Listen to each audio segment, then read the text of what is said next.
डायात राजेंद्र भारुड यांच्या समर्थनात बिरसा फायटर्स खोट्या आदिवासींवर कारवाईची मागणी शहादा प्रतिनिधी डायात राजेंद्र भारुड आयुक्त आदिवासी विकास व संशोधन प्रशिक्षण केंद्र पुणे यांच्यावर खोटी तक्रार दाखल करणाऱ्यांवर शासकीय कामात अडथळा निर्माण करत दबाव आणणाऱ्यांवर कायदेशीर कारवाई करा. नांदेड येथे जोडो मारो आंदोलन करणाऱ्यांचा जाहीर निषेध करीत आहोत.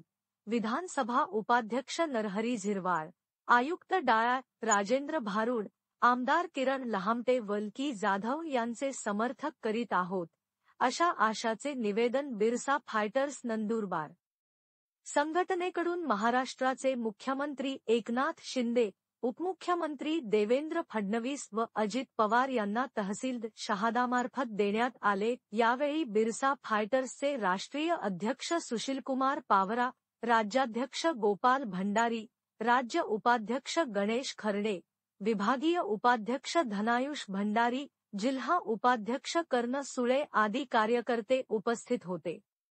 दिनांक 06/08/2024 रोजी मुख्यमंत्री एकनाथ शिंदे यांच्यासोबत मूळ आदिवासी व मल्हार कोळी, टोकरे कोळी, महादेव कोळी बांधवांची बैठक सह्याद्री अतिथीगृहात घेण्यात आली. या बैठकीत डायात राजेंद्र भारुड यांनी प्रशासनातर्फे खरी बाजू मांडली असता उपस्थित मल्हार कोळी, टोकरे कोळी, महादेव कोळी यांच्या नेत्यांनी, आमदारांनी सभेत गोंधळ घातला व अनुसूचित जमातीचे जात वैधता प्रमाणपत्र मिळण्यासाठी डायात राजेंद्र भारुड यांच्यावर दबाव आणण्याचा प्रयत्न केला. टोकरे कोळी, मल्हार कोळी, महादेव कोळी तर्फे बाजू मांडणाऱ्या लोकांनी डायात राजेंद्र भारुड बद्दल आक्षेपार्ह वक्तव्य केले. मूळ आदिवासी कोण व खोटे आदिवासी कोण यातील फरक मुख्यमंत्री एकनाथ शिंदे यांना उपलब्ध पुराव्याद्वारे, कागदोपत्राद्वारे समजल्यामुळे बैठक गुंडाळण्यात आली.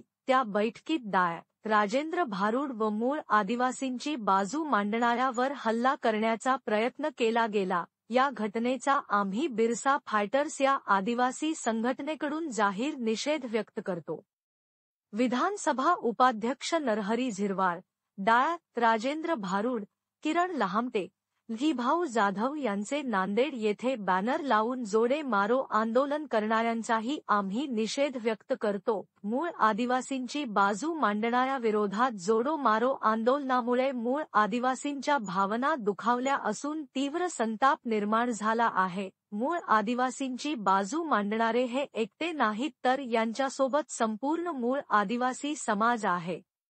जोडो मारो आंदोलनाद्वारे आदिवासी समाजात तेढ निर्माण करणे, मूळ आदिवासींना भडकावणे, आदिवासींची बाजू मांडणाऱ्या विरोधात आक्षेपार्ह वक्तव्य करणे, प्रशासकीय अधिकाऱ्यांवर दबाव आणून शासकीय कामात अडथळे निर्माण करणे, कायदा व सुव्यवस्था बिघडवण्याचा प्रयत्न करणे, असे गैरकृत्य जोडो मारो आंदोलनकर्त्यांकडून व खोटी तक्रार दाखल करणाऱ्यांकडून झाले आहे. म्हणून डायात राजेंद्र भारुड यांच्या विरुद्ध जळगाव येथे खोटी तक्रार करणाऱ्यांविरुद्ध व नांदेड येथे जोडे मारो आंदोलन करणाऱ्यांविरुद्ध कायदेशीर कठोर कारवाई करण्यात यावी, हीच नम्र विनंती. अन्यथा बिरसा फायटर्स संघटनेकडून याविरोधात तीव्र आंदोलन छेडण्यात येईल. याची शासनाने नोंद घ्यावी, असा इशारा बिरसा फायटर्स संघटनेकडून देण्यात आला आहे. Bureau report Maybhumi news channel Maharashtra.